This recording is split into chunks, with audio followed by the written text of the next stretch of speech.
السلام علیکم تمام دوستوں کو علم ستارے اور ہم یوٹیوب چینل میں خوش آمدید کہتا ہوں۔ آج کی ویڈیو کے اندر میں آپ کو ایک ایسی دعا بتاؤں گا جو اگر آپ مصیبت کے وقت پڑھ لیں تو انشاءاللہ اللہ تبارک و تعالی آپ کو اس کا ضرور نعم البدل عطا فرمائیں گے، کیونکہ یہ دعا احادیث مبارکہ سے ثابت ہے۔ تو صحیح سند کے ساتھ میں آپ کو مکمل حوالے کے ساتھ اس ویڈیو کے اندر یہ دعا بتاؤں گا، لیکن اس سے پہلے آپ تمام دوستوں سے صرف اتنی سی گزارش ہے کہ اگر آپ نے ابھی تک ہمارے چینل کو سبسکرائب نہیں کیا تو ہمارے چینل کو سبسکرائب کر لیں تاکہ آئندہ آنے والی تمام ویڈیوز کی نوٹیفیکیشن آپ کو سب سے پہلے ملتے رہیں۔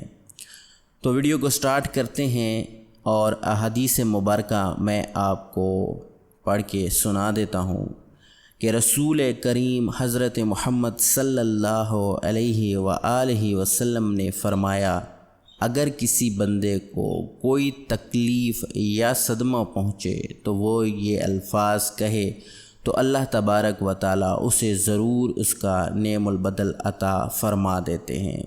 الفاظ یہ ہیں: ان للہ و انا الیہ راجعون، اللہم اجرنی فی مصیبتی و اخلف لی خیرا منہا، جس کا ترجمہ ہے یقیناً ہم اللہ ہی کی ملکیت ہیں اور اسی کی طرف لوٹ کر جانے والے ہیں۔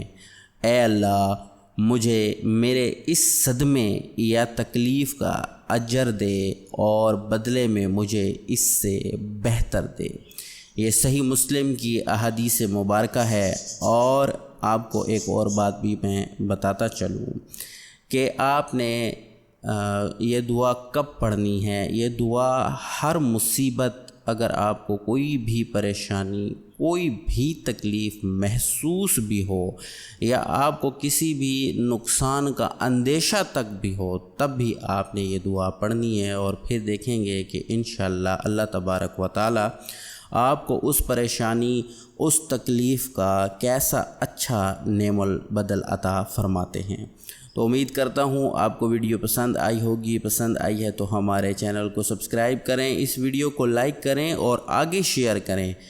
آگے شیئر کرنے سے آپ کو بھی ثواب اور مجھے بھی ثواب، کہ جتنے زیادہ لوگ اس پر عمل کریں گے تو وہ فائدہ اٹھائیں گے۔ اللہ پاک ہمیں اس کا نعم البدل عطا فرمائے، اور اللہ پاک ہماری مال جان، عزت اور علم میں اضافہ اور برکت عطا فرمائے۔ والسلام، اللہ حافظ۔